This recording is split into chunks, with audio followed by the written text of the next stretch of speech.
Hello दोस्तों, आज के इस वीडियो में हम एयरटेल पेमेंट बैंक के सर्विस चार्जेस के बारे में बिल्कुल डिटेल्स में बात करने वाले हैं। तो यहाँ पर अगर आप एयरटेल पेमेंट बैंक में अपना एक सेविंग्स अकाउंट ओपन करवाने की सोच रहे हो तो आपको ये वीडियो जरूर देखना चाहिए, क्योंकि इस वीडियो में हम बिल्कुल लाइव प्रूफ दिखाने वाले हैं कि यहाँ पर आपसे Airtel payment bank savings accounts के ऊपर कितना चार्जेस करता है।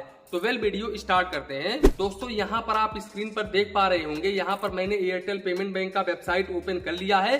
अब देखो, सबसे पहले यहाँ पर अकाउंट फैसिलिटेशन चार्जेस की अगर हम बात करें तो देखो, अकाउंट ओपन करते समय आपका 100 रुपए प्लस जीएसटी डेबिट होता है, जो कि एयरटेल पेमेंट बैंक आपके अकाउंट से चार्जेस करता है।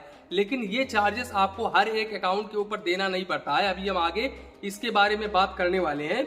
इसके अलावा दोस्तों, एनुअल सब्सक्रिप्शन चार्जेस आपको 100 रुपए प्लस जीएसटी देना पड़ता है। आप सेविंग्स अकाउंट ओपन करवाते हैं तो हर साल आपको 100 रुपए प्लस जीएसटी एनुअल सब्सक्रिप्शन के नाम पर देना पड़ता है। इसके अलावा अकाउंट मेंटेनेंस चार्जेस आपको 42 रुपए प्लस जीएसटी देना पड़ता है, जो कि पर क्वार्टर यानी कि प्रति 3 महीने में काटा जाता है। एयरटेल पेमेंट बैंक आपके अकाउंट से काट लेता है।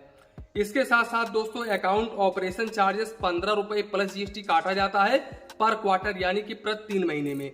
देख लो भाई, कितना चार्जेस एयरटेल पेमेंट बैंक अपने कस्टमर से ले रहा है।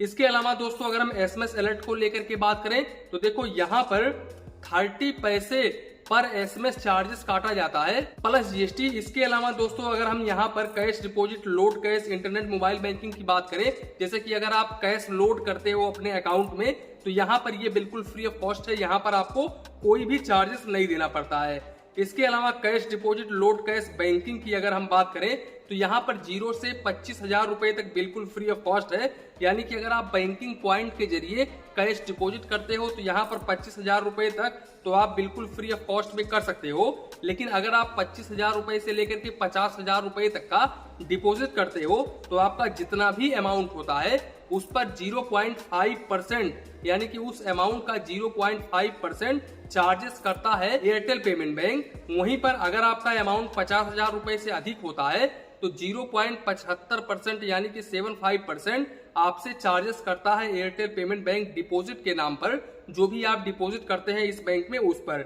अब दूसरी बात, अगर हम कैश विड्रॉवल को लेकर के बात करें, यानी कि यहाँ पर अगर आप पैसे निकालते हो तो भी आपको यहाँ पर चार्जेस देना पड़ता है। अब देखो, यहाँ पर मंथ आप 10,000 रुपए तक बिल्कुल फ्री ऑफ कॉस्ट में निकाल सकते हो। लेकिन अगर आप 10,000 रुपए से अधिक निकालते हो तो ऐसे कंडीशंस में जितना भी अमाउंट होता है उस पर 0.65% प्लस जीएसटी चार्जेस करता है एयरटेल पेमेंट बैंक। तो इस बात का आप जरूर ध्यान रखें। बाकी कार्डलेस कैश विड्रॉवल की बात करें तो यहाँ पर दोस्तों, self withdrawal and send money to others बिल्कुल फ्री ऑफ कॉस्ट है। यहाँ पर आपको कोई भी चार्जेस नहीं देना पड़ेगा।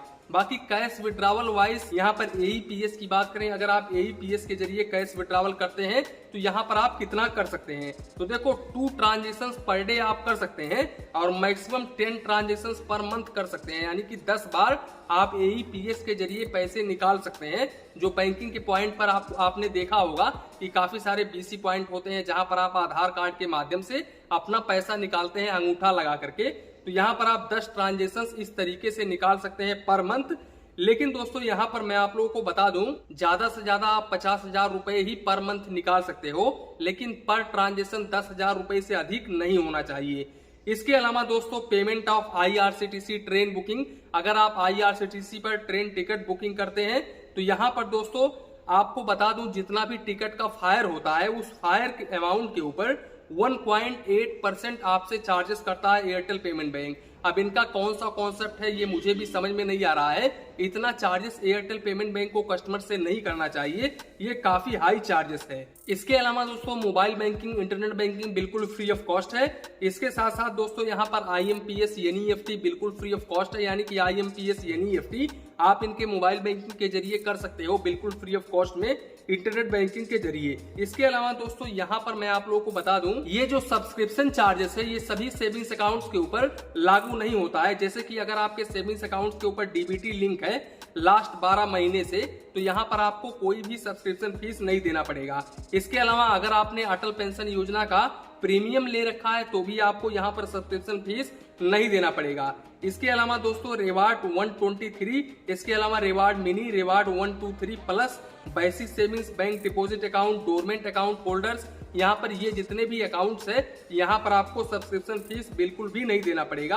अब ये तो हो गया दोस्तों कुछ सर्विस चार्जेस। अब देखो यहाँ पर अगर हम मिनिमम कैश डिपॉजिट अमाउंट की बात करें तो यहाँ पर मिनिमम आप 10 रुपए तक कैश डिपॉजिट कर सकते हो और मिनिमम कैश विड्रॉवल आप 10 रुपए तक कर सकते हो। इसके अलावा minimum amount of fund transfer आप 10 रुपए तक कर सकते हो। इसके साथ साथ maximum cash withdrawal per transaction आप 25,000 रुपए तक पर ट्रांजेक्शन कैश विड्रॉवल कर सकते हो। इसके अलावा maximum cash withdrawal in a month यानी कि पर मंथ आप 5 लाख रुपए तक पैसे निकाल सकते हो इस अकाउंट्स के जरिए, जिसमें सब कुछ यहाँ पर काउंट है, जैसे कि AEPS हुआ, ATM ट्रांजेक्शन हुआ। इसके अलावा अगर आप किसी के पास में पैसे भेज करके पैसे ले रहे हो तो ये भी इसमें काउंट है, यानी कि टोटल आप 5 लाख रुपए तक ही पैसे निकाल सकते हो। इसके अलावा मैक्सिमम सेविंग्स अकाउंट बैलेंस आपके अकाउंट में ज्यादा से ज्यादा 1,97,000 रुपए तक होना चाहिए मैक्सिमम अकाउंट बैलेंस।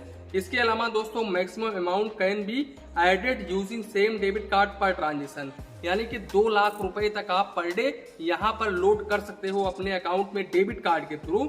इसके अलावा maximum number of transactions allowed per month, यानी कि यहाँ पर आप 50,000 ट्रांजेक्शन ही पर मंथ कर सकते हैं। 50,000 में ऑनलाइन ऑफलाइन यानी कि सारे के सारे ट्रांजेक्शंस काउंट होंगे। यहाँ पर आप ज्यादा से ज्यादा पर मंथ 50,000 ट्रांजेक्शन ही कर सकते हैं। तो ये काफी बड़ा ट्रांजेक्शन है, नंबर ऑफ ट्रांजेक्शन है, इतना कोई करता नहीं है। 50,000 ट्रांजेक्शन बहुत ही ज्यादा हो गया। तो दोस्तों यही था एयरटेल पेमेंट बैंक का कुछ सर्विस चार्जेस। आशा करता हूँ एयरटेल पेमेंट बैंक के सर्विस चार्जेस के रिलेटेड जो भी आप लोगों के मन में कंफ्यूजन होगा, डाउट होगा, वो बिल्कुल भी इस वीडियो में क्लियर हो गया होगा। तो जो भी भाई यहाँ पर एयरटेल पेमेंट बैंक में सेविंग्स अकाउंट्स ओपन करवाने में इंटरेस्टेड हैं, वो भाई डिस्क्रिप्शन बॉक्स में विजिट कर सकते हैं। डिस्क्रिप्शन बॉक्स में मैंने एयरटेल पेमेंट बैंक का लिंक डाल दिया है। उस लिंक पर आप क्लिक करके वीडियो KYC के माध्यम से आधार कार्ड, पैन कार्ड के जरिए महज 10 मिनट के अंदर अंदर अपना सेविंग्स अकाउंट ओपन कर सकते हो। तो दोस्तों कुल मिलाकर के यही था वीडियो। यहीं पर वीडियो को समाप्त करते हैं।